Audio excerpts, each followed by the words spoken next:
IFRS 16 में हम देखने लगे हैं पास्ट पेपर, उसमें हम करने लगे हैं आटम 22 का पेपर क्वेश्चन, आटम 22 का क्वेश्चन जिसमें हमने बनाने हैं नोट्स।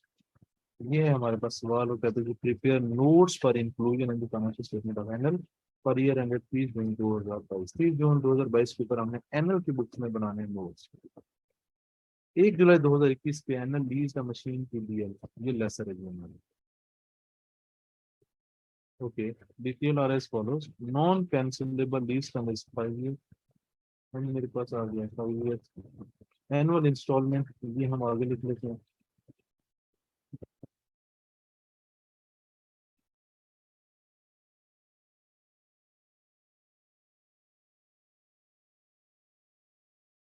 यहाँ पे लिख लेते हैं जी, लीज टर्म उसने कहा जी 5 साल, और इंस्टॉलमेंट कितनी है जी 6 मिलियन इंस्टॉलमेंट है जी 6 मिलियन, ये रुपीज है, मिलियन में है।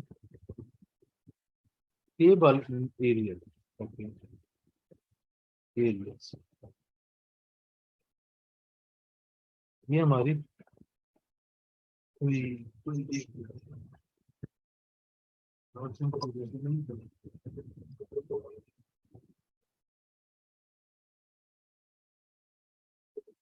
सॉरी यार।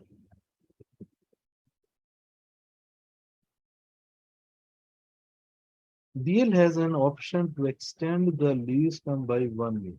इसका मतलब कि वो एक्सटेंड कर सकता है।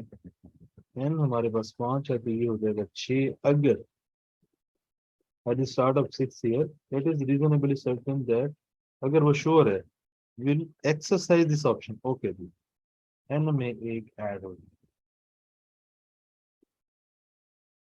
ये हो गया 6 साल। और यहाँ पे 6th ईयर में 4 मिलियन की इंस्टॉलमेंट पे की जाएगी, ये वाला, क्योंकि वो सर्टेन है कि उसने एक्सरसाइज करना है। तो अब हमारे पास इंस्टॉलमेंट कितनी हो गई, उस साल की 6 हो गई। NL estimates the residual value of the machine at the end of lease term is, residual value कितनी है 10 million, out of which DL has guaranteed 8 million. GRV आ गई जी 8 मिलियन, और दो चूंकि गारंटी नहीं हुई, DL expect that machine will have market value 5 million at the end of lease term.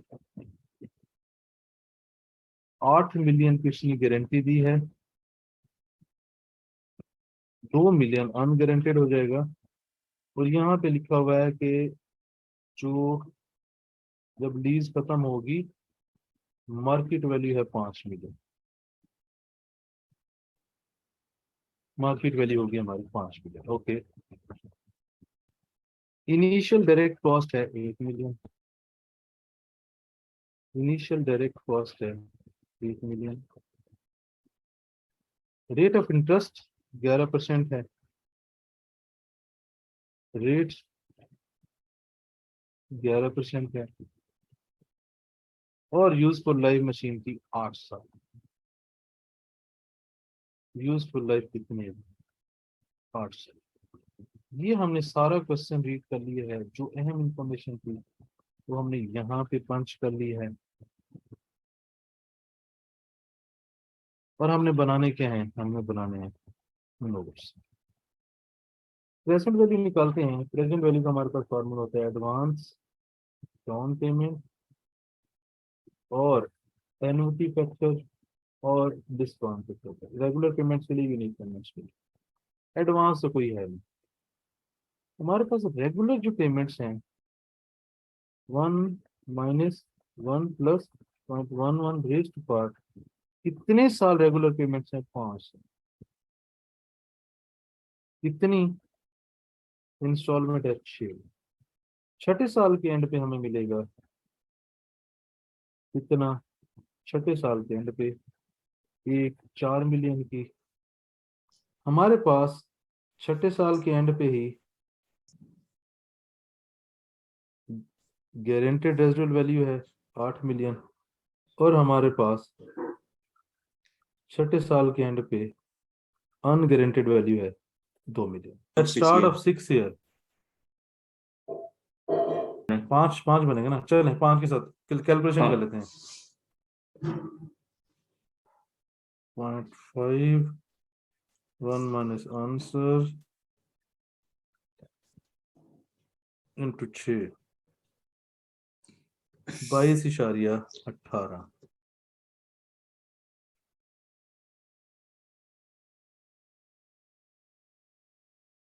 22.18। Present value निकालने का हमारे पास यूनिवर्सल फार्मूला है कि हम एडवांस या डाउन पेमेंट को लेते हैं, हम एन्युटी फैक्टर को लेते हैं, हम डिस्काउंटिंग फैक्टर। एन्युटी फैक्टर क्या होता है कि हमारे पास रेगुलर पेमेंट्स हैं, और डिस्काउंटिंग फैक्टर क्या होता है, हमारे पास यूनिक पेमेंट्स हैं। क्योंकि जैसे सवाल में है कि 5 हमारे पास इंस्टॉलमेंट्स हैं और एरियर में है, देन हमारे पास एक एक्स्ट्रा ईयर का टाइम है जिसमें वो सर्टेन है लेसर कि उसने इसको यूज करना है, और उसकी पेमेंट है 4 मिलियन। तो हमारे पास 2 तरह की पेमेंट्स हैं, एक है 6 मिलियन, एक है 4 मिलियन। एडवांस नहीं है तो ये हमारा यूज नहीं होगा, तो हम -5 × 6, फिर हमारे पास ये जो 4 मिलियन की इंस्टॉलमेंट है ये 6 साल के स्टार्ट में, तो एक्चुअल में इसको भी 5 साल गुजरे होंगे। फिर हमारे पास जो GRV है UGRV है, इसको रिकन्फर्म कर लेते हैं। Residual value at the end of lease term, चूंकि पहले 5 थे, एक ऐड हो गया, तो 6 साल के एंड पे 10 है, जिसमें से 8 उसने गारंटी दी है और 2 गारंटी नहीं दी। इसका मतलब 8 हमारे पास गारंटेड है, और हमारे पास जो 2 है वो अनगारंटेड है। इसको 1 बाय 1 हल कर लेते हैं। मैं भी कैलकुलेटर यूज कर रहा हूँ, अभी करें जरा कितना आंसर आता है। एन्युटी फैक्टर था 1 raised to power 1 -5 1 minus answer divided by 0.11 into 6 22.18। Second का मेरे पास आ रहा है 2.37।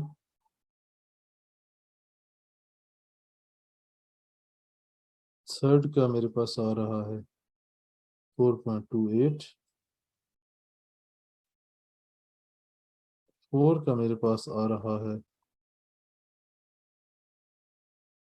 1.07। इनको जब मैं करता हूँ ऐड,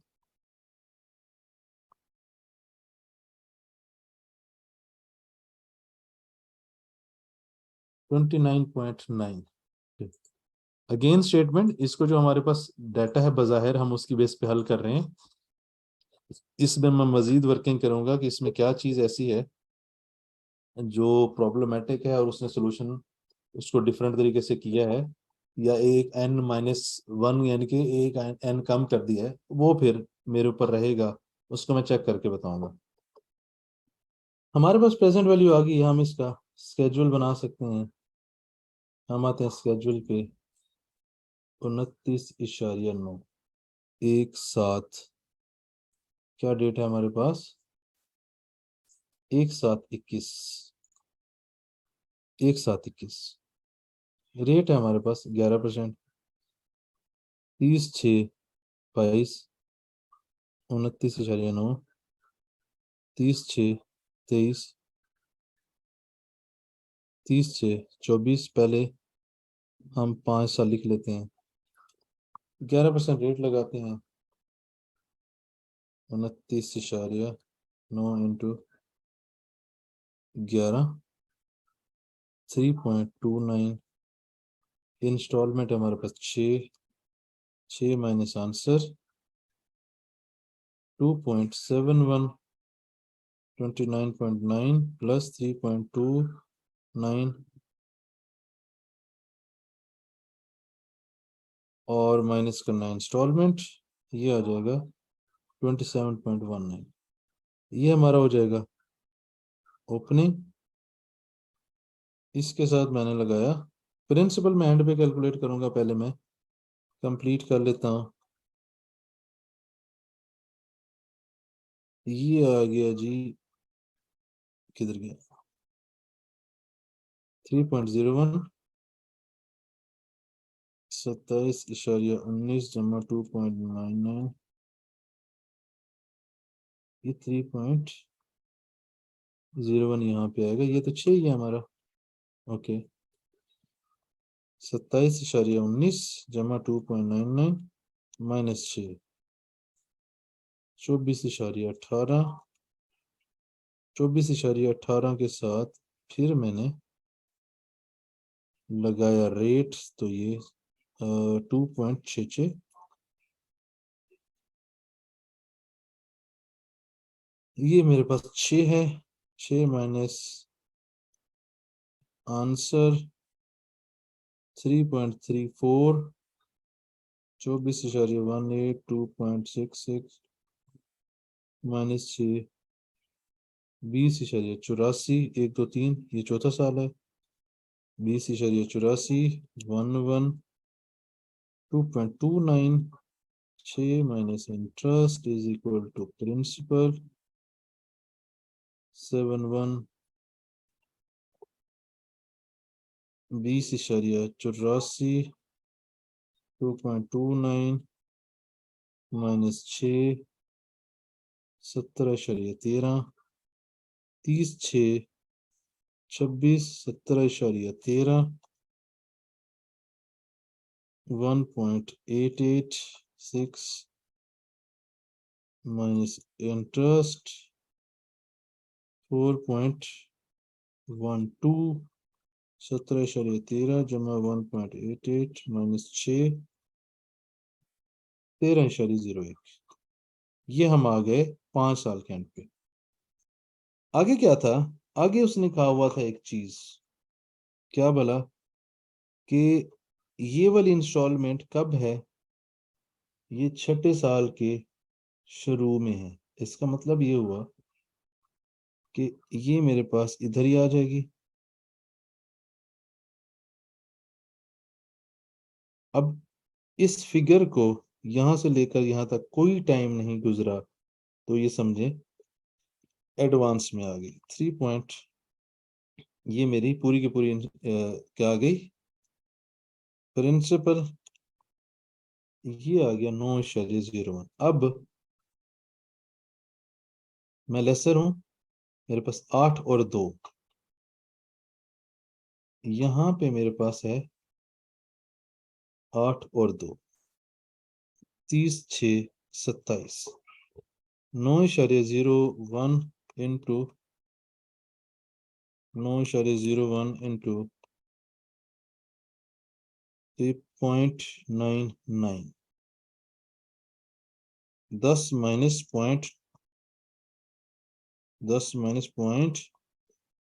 99, ये बन रहा है 9.01, 9.01 प्लस 0.99 माइनस 10, 0। स्केड्यूल हमारा हो जाता है यहाँ पे कंप्लीट। अब ये मेरा स्केड्यूल बन गया है। अब हम आते हैं सवाल के ऊपर। सवाल क्या था, नोट्स, हमने प्रेजेंट वैल्यू लेनी होती है, हमने स्केड्यूल बनाना होता है, वो हमने बना लिया। क्वेश्चन के ऊपर वो कहता है जी नोट्स बनाए 30 जून 2022 के लिए। ओके, इसके साथ एक काम करते हैं, हमारे पास जो सवाल है जिसमें हमने ना नोट्स बनाए हुए हैं, ठीक है, उनको देखते हैं। स्प्रिंग 8 में हमने बनाए थे ऐसे जी, स्प्रिंग 8 में बनाए थे, हमने ली प्रेजेंट वैल्यू, अगर आप गौर करें ये भी पास पेपर है, ठीक है, 860 हमारे पास क्या है, इंस्टॉलमेंट्स हैं, और 100 बार्गेन परचेज ऑप्शन है, तो हमने 100 ऐड किया है, फिर हमारे पास ग्रॉस इन्वेस्टमेंट और अनअर्न्ड आती है, ठीक है जी। ओके, इसकी रिक्वायरमेंट क्या थी,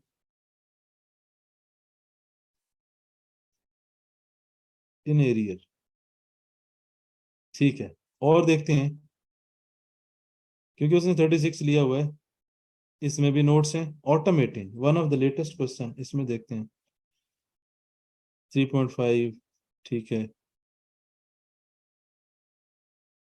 ये हम आते हैं यहाँ पे, इंस्टॉलमेंट है जी 45 मिलियन और 15 मिलियन फॉर एक्सटेंडेड पीरियड,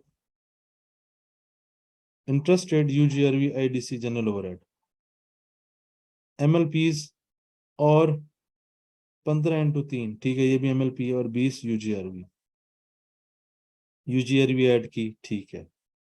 मैं देख रहा हूँ किसी सवाल में जीआरवी मिले ताकि हमारा ये वाला जो कॉन्सेप्ट है, यहाँ पे एंट्रीज है, यहाँ पे एंट्रीज है, यहाँ पे आ जाते हैं। स्प्रिंग 21, ये हमारे पास सवाल है स्प्रिंग 21 जीआरवी। अच्छा, मजे की बात, यहाँ पे जीआरवी आई तो ये लेसी का सवाल है जिसमें रिकंसिलेशन नहीं बनानी। ओके, आगे आइटम 9, यहाँ पे देख लेते हैं क्या किया हमने। ये भी लेसी का सवाल है, स्प्रिंग 22, ये भी लेसी का सवाल है। ओके, हमें शहादत नहीं मिली तो हम चलते हैं लीज पे। अब इस तरह की चीज करने का बेनिफिट पता क्या होता है, कभी भी आपको नहीं भूलेगा इंशाल्लाह। सबसे पहले वो सवाल जिसमें हमने नोट्स बनाने सीखे,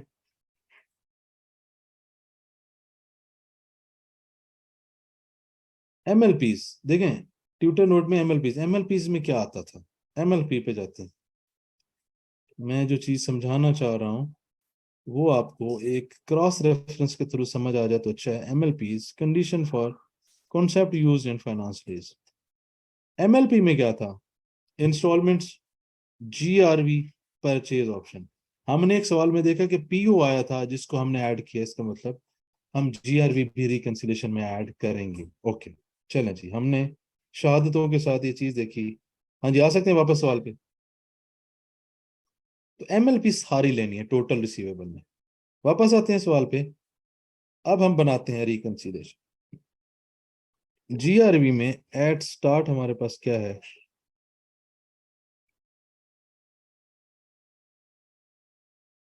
ग्रॉस इन्वेस्टमेंट निकालते हैं जी। ग्रॉस इन्वेस्टमेंट है 6 × 5, ये एक इंस्टॉलमेंट है जमा, एक मिनट दीजिएगा, ग्रॉस इन्वेस्टमेंट में फिर ये 4 था, ये हमारे पास आ गया installment plus purchase option plus GRV, उसमें परचेज ऑप्शन है हमारे पास 8, ये आ गया।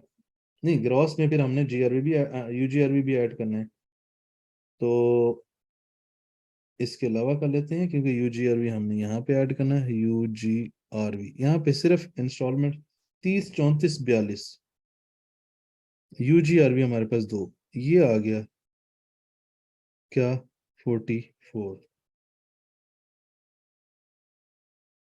44 प्रेजेंट वैल्यू है जो कि नेट इन्वेस्टमेंट है, दैट इज 29.9, 6 35 7 34 8 42 2 44, ठीक है, 44 माइनस 29.9, ये आ गया मेरे पास 14.1। ओके, अब हम आते हैं, यहाँ पे आ जाएगा बैलेंस रिसीव्ड। हमने स्केड्यूल से देखना है, क्वेश्चन में 30 जून 2022, स्केड्यूल में 30 जून 2022 तक हमने एक इंस्टॉलमेंट ले ली है, बिल्कुल ठीक है, एक इंस्टॉलमेंट ले ली है, ये हो गया 36 2 38। ओके, और हमने इंटरेस्ट कितना ले लिया है, 3.29, 3.29, 14.1, 3.29, 10.81, 38 माइनस आंसर, ये मेरे पास हो गया 27.29, ये हमारे स्केड्यूल के बराबर होना चाहिए 27.19, ये हमारा रिकंसिलेशन हो गया। जो हमारा पहला नोट है रिकंसिलेशन, वो हमारा ये डन हो गया। अब हम चलते हैं क्वेश्चन पे, हमने लिखनी होती है अहम इंफॉर्मेशन। सबसे पहले हमने कंपनी का नाम लिखना होता है, notes to the financial statement और जिस डेट पे फॉर द ईयर, नोट्स हमारे भी हमेशा फॉर द ईयर बनते हैं। ओके, अहम इंफॉर्मेशन क्या है कि भाई इंस्टॉलमेंट है 6 मिलियन फॉर 5 ईयर, एक साल एक्सटेंड हो गया जिसकी 4 मिलियन है और ये स्टार्ट ऑफ 6 ईयर है। टोटल 10 में से जीआरवी 8 है, यूजीआरवी 2 है, इनिशियल डायरेक्ट कॉस्ट 1 है, इनिशियल डायरेक्ट कॉस्ट 1 मिलियन है, बिल्कुल ठीक है। और रेट हमारा 11% है। ये हमारी एरियस में, ये अहम इंफॉर्मेशन आ गई और हमने लीज लिख दिया कि ये फाइनेंस लीज। ये हमारा 1 हो गया 1.1, हमने सोल्यूशन रिकंसिलिएशन में बना लिया है 1.3, हमारा स्केजुअल बन गया है 1.4। स्केजुअल भी हमारा एक नोट है, वो हमने बना लिया, हमने रिकंसिलिएशन बना ली, हमने लीज का टाइटल देने के बाद अहम इंफॉर्मेशन लिख ली। फॉर द ईयर में फाइनेंस कॉस्ट, अब मैं लेसी हूं तो ये फाइनेंस कॉस्ट नहीं, फाइनेंस इनकम है। 2020 में मैंने कितनी इनकम कमाई? 3.29, 3.29। अब मैं खड़ा हूं कहाँ पे? 2022 पे। मुझे अगले साल 1, 2, 3, 4, मुझे अगले 4 सालों में 6-6 मिलियन मिलना है, बिल्कुल ठीक है। पहला साल 6, दूसरा साल 6, तीसरा साल 6, 3 to 4 years 6। अब अगले साल में अगर आप देखें तो 27 में 4 और 8 और 2, 14, 4 to 5 years 14, ये मेरे टोटल हो गए 6, 6, 12, 18, 24, 38। स्केड्यूल में भी देखें अगर 38। ये हमारा क्या हो गया? Maturity analysis. और मजे की बात है, इसके साथ हमारे नोट्स हो जाते हैं कंप्लीट। हमने प्रेजेंट वैल्यू बनाई, हमने प्रेजेंट वैल्यू के बाद स्केड्यूल बनाया, स्केड्यूल के बाद हम क्वेश्चन पे वापस आए। नहीं, स्केड्यूल से हमने बनाया रिकंसिलिएशन। ये जो हाँ, ये जो टोटल है वो हमने यहाँ पे पुट कर लिया एट स्टार्ट। स्केड्यूल से जो इंस्टॉलमेंट ली वो माइनस की, जो इंटरेस्ट ली वो माइनस किया, बैलेंस किया, तो ये मेरे पास 27.29, 19। ये स्केड्यूल की क्लोजिंग उसी साल की फिगर आनी चाहिए, वो आ गई। फिर हम क्वेश्चन पे वापस आ गए, फिर हमने जो अहम इंफॉर्मेशन थी वो यहाँ पे लिखी, क्या इंस्टॉलमेंट है, क्या कितना टाइम है, कितना एक्सटेंडेबल टाइम है, उसकी कितनी अमाउंट है, क्या रेट है, एरियर में एडवांस में है, जीआरबी, यूजीआरवी, आईडीसी, ये सारी चीजें लिख दी। लीज का टाइटल लिख दिया, ये हेडिंग्स हम नोट्स के लिए देते हैं वो दी। स्केड्यूल से फिर हमने income statement for the year देखा, इनकम कितनी, और स्केड्यूल से हमने देखा कि हमें अगले सालों में कितना मिलेगा, जिसको हम कहते हैं मेच्योरिटी एनालिसिस, हर साल में कितना मिलेगा। ये करने के बाद हमारे नोट्स कंप्लीट हो जाते हैं।